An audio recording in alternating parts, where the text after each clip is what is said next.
Most people don't know this, but one of the things that I am most proud of is being part of the Tatreez Grove, a global community where every stitch resists erasure and reimagines Palestinian ways of knowing. And this month, we are inviting all stitchers everywhere to join us in a global stitch-along for Gaza, embroidering plates of food and spoons of water as part of the Feed Gaza Now Tatreez Toolkit. This isn't just symbolic. Right now, over 500,000 people in Gaza are being deliberately starved, with food and water used as weapons of genocide. In the face of that, we refuse to look away. We stitch in solidarity, in resistance, in remembrance, and I'd love for you to join us.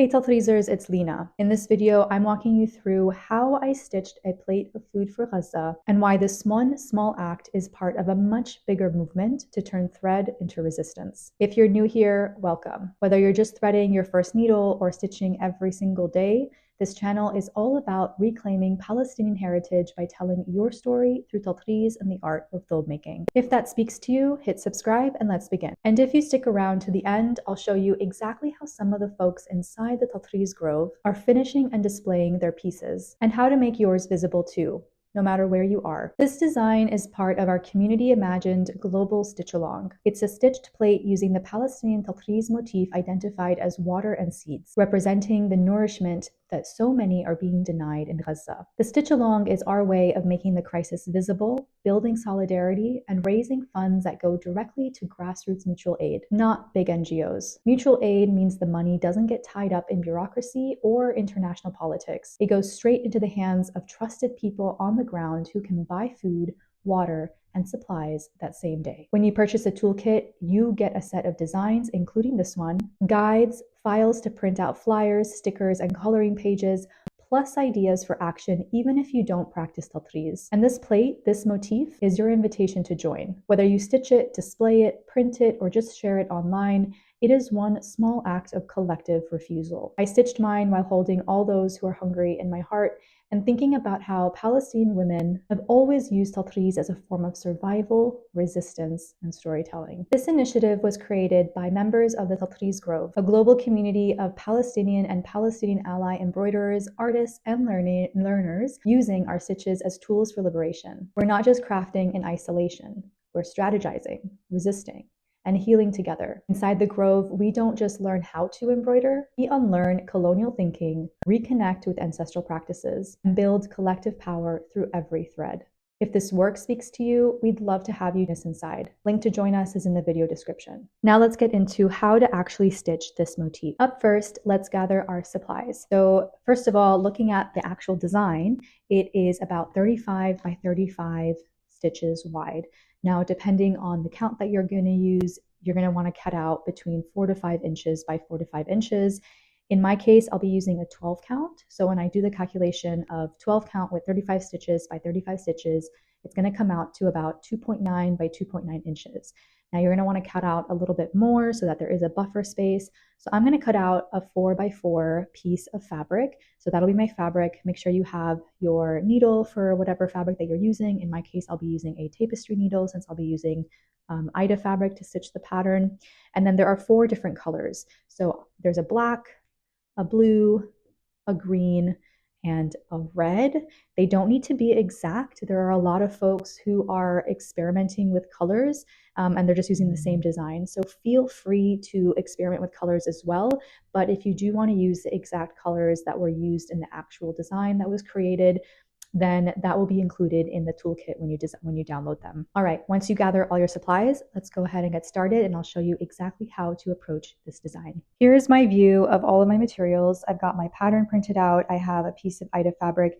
This again is 4 by 4 inches. Feel free to adjust the dimensions depending on what type of material you're using and which design you're doing as well. I've got all 4 different colors here and a needle minder over there and my embroidery scissors.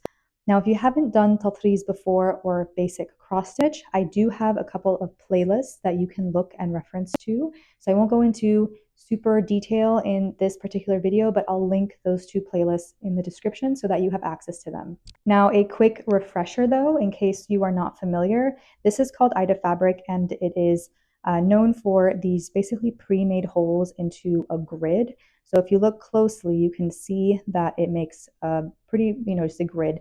And the different counts are simply thinking about the distance between the different holes that are made. So this is a 12 count, meaning that for every inch of this fabric, you're going to see, and you're going to be able to stitch 12 X's. Now, to get started, what I always recommend is starting from the middle of your fabric.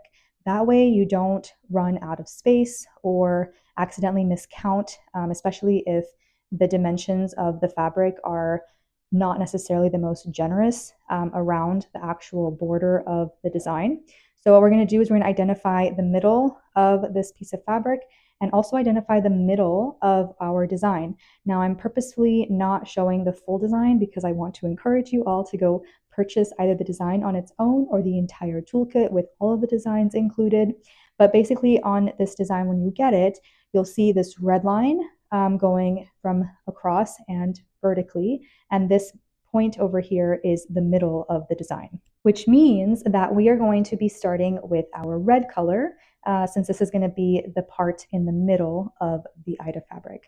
So go ahead and identify the middle and go ahead and also cut out about an arm's length of the red thread, and you can go ahead and also thread your needle. Once you do that, you'll notice that you'll have two threads coming from either side of where you threaded your needle. You're going to go ahead and tie a knot to one of them, not both of them, and preferably the longer end, because that will be the knot that hooks your design in place. Or if you want to do a different method, I also have that in my Tatreez 101 playlist. So feel free to explore not using knots, but for this particular tutorial, I will just do it with a knot.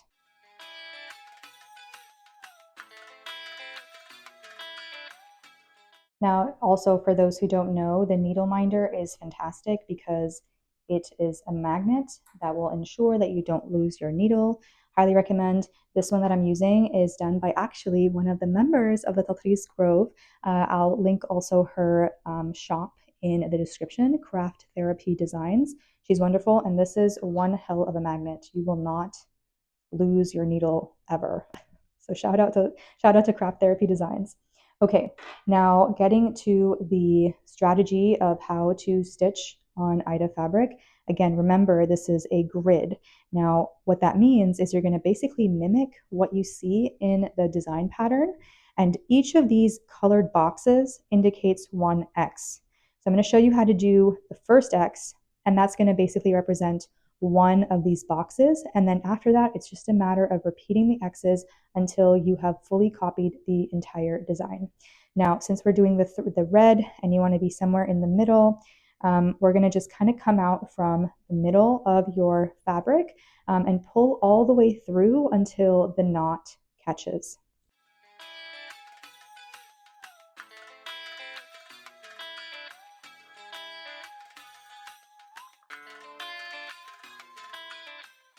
All right, so we're going to do the basic first stitch.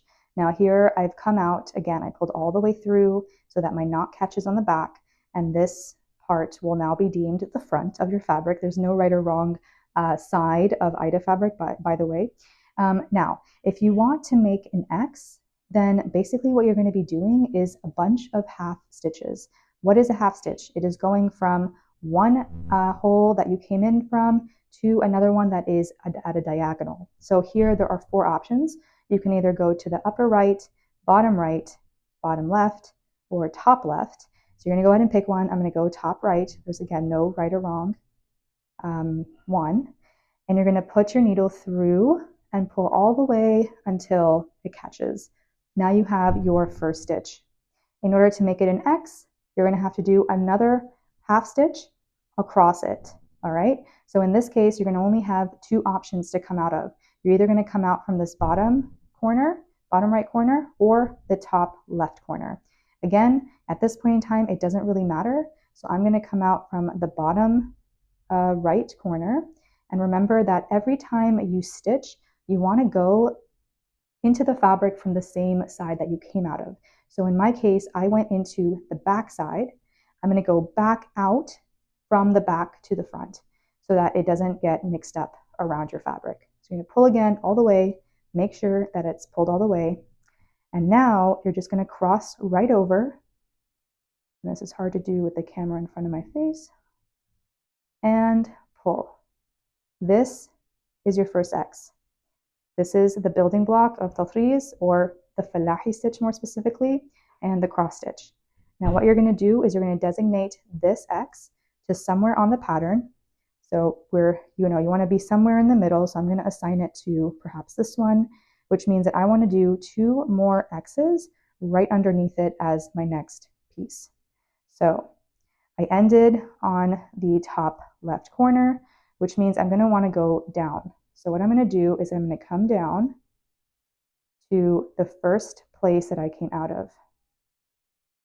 Okay, so see, I'm going into the same hole that I had been in before.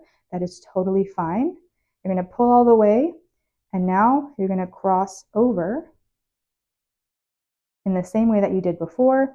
That is your half stitch. You're going to complete the X by then coming out from one of the diagonals and crossing over.